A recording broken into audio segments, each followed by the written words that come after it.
E o Vascão venceu, o América está fora da zona de rebaixamento, que é uma incrível recuperação, porque afinal de contas há pouquíssimo tempo, até quem duvidava da queda do Vasco como eu começou a falar, olha, não sei não, cara, tá ficando esquisito isso aí, tipo, os pontos não vem, mas acho que aconteceu aquilo que no começo do ano eu dizia que eu achava improvável que um time com uma SAF rica, que é o caso do Vasco, como pelo menos se diz, né, tivesse uma virada de turno sem olhar e falar, cara, fudeu, vamos lá, vamos pegar o dinheiro, contratar 2, 3 soluções aqui e resolver o problema. Foram lá contratar o artilheiro do Campeonato Argentino, um puta de um jogador francês, Medel e tal, não sei o que, e o Vasco se ajeitou. Um treinador que, embora não estivesse numa fase incrível, um treinador renomado e experiente, e o Vasco conseguiu se ajeitar ao ponto de alternar até grandes partidas e grandes vitórias. Por exemplo, o jogo contra o Fluminense é uma grande vitória, o jogo contra o Curitiba é uma grande partida. O jogo contra o América é a terceira prova.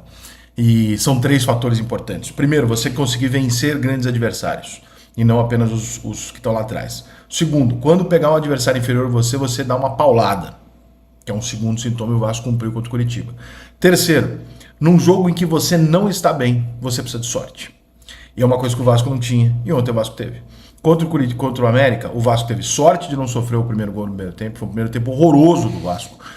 E competência do goleiro também, evidente, mas eles perderam alguns gols ali que eles poderiam ter feito. E a sorte do Maidana ter mudado o jogo. Porque se o Maidana não dá aquela cotovelada, claro que no intervalo os 2 treinadores corrigiriam as coisas, mas a gente não tem a menor ideia do que o Vasco faria no segundo tempo. Se ele repete o primeiro tempo, o Vasco não tem a menor possibilidade de ganhar o jogo daquele jeito. Então tem a sorte de ter uma expulsão e ali você tem uma mudança de cenário no jogo. E dali pra frente, no segundo tempo, acho que o Vasco se comportou da maneira que ele podia, né? Sufocando o adversário, tentando o gol e foi merecedor da vitória com um gol no finalzinho do Jair, que se fosse um pouquinho mais assim, menos desesperador, aos 40 e tralalá e tal, não sei o que, teria sido um golaço, ele desvia de calcanhar na bola, né? Pô, teria sido um golaço do Jair. Mas o Vasco vence merecendo e ele mostra esse terceiro fator que eu falei. O primeiro é a recuperação ao ponto de você poder jogar jogos grandes e enfrentar de frente. O segundo é você conseguir bater nos adversários mais fracos e mostrar muita superioridade. E o terceiro ponto é você ter também uma mudança na sorte, porque o Vasco também tinha uma dose de azar.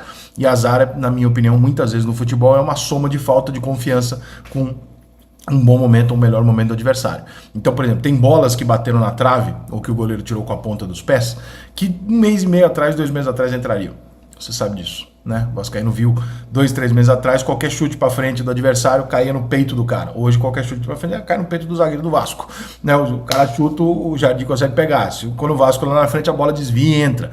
2 meses atrás, a bola do Jair ia desviar e ia dar contra-ataque e gol do América. Então, esse tipo de mudança também é importante para você fugir do rebaixamento. Eu não achei que o Vasco fosse sair do Z4 tão rapidamente, mas ali vieram uma sequência de jogos interessantes, né? O Bahia fora de casa, o Vasco teve até um jogador expulso, empatou, ganhou do Fluminense, ganhou do Curitiba e ganhou do América, ou seja, 3 vitórias que acabam colocando o Vasco numa ótima situação. Vai jogar contra um Santos fora de casa, que vai ser um jogo muito difícil, por mais que o Santos não esteja bem, o jogo é muito difícil, porque o Santos não está bem e é grande como o Vasco, e portanto tem todos os motivos do mundo para tentar também arrumar um jeito de sair do fundo do poço, não tem ali uma desigualdade, o Vasco é maior, menor, não, cara, estamos falando de 2 gigantes que basta acertar um momento ali de confiança que as coisas começam a funcionar. O Santos já conseguiu no último jogo dele vencer.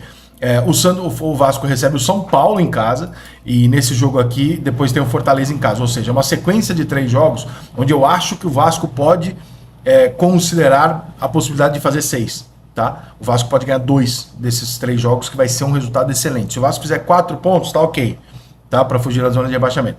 Agora o Vasco tem que ganhar o jogo do Fortaleza, isso é fato. E o Vasco tem que dar um jeito de pelo menos empatar com o São Paulo. Eu acho que dentro de casa, com o São Paulo já na Libertadores, eventualmente o São Paulo ganhando do Curitiba na quarta-feira, que é o provável, né? Dentro de casa e tal. O São Paulo também não vai estar olhando lá para baixo. Não olhando para baixo, o São Paulo está 4 pontos longe da zona de rebaixamento. O São Paulo faz esses 3, o São Paulo para de olhar para baixo. Não tendo preocupação embaixo e não tendo nada para buscar em cima, o São Paulo joga muito foda-se contra o Vasco. O São Paulo termina o campeonato jogando muito foda-se, porque ele não precisa estar na zona de Libertadores e ele não vai para ser campeão. Então, amigo, o São Paulo, escapando ali da proximidade do rebaixamento, não tem temporada. Então, se o São Paulo ganha do Curitiba agora, quarta-feira, o Vasco já pega um São Paulo tranquilo, dá para fazer os 6. E aí, contra o Santos lá, pode perder o jogo, no resultado normal, pode empatar e tal.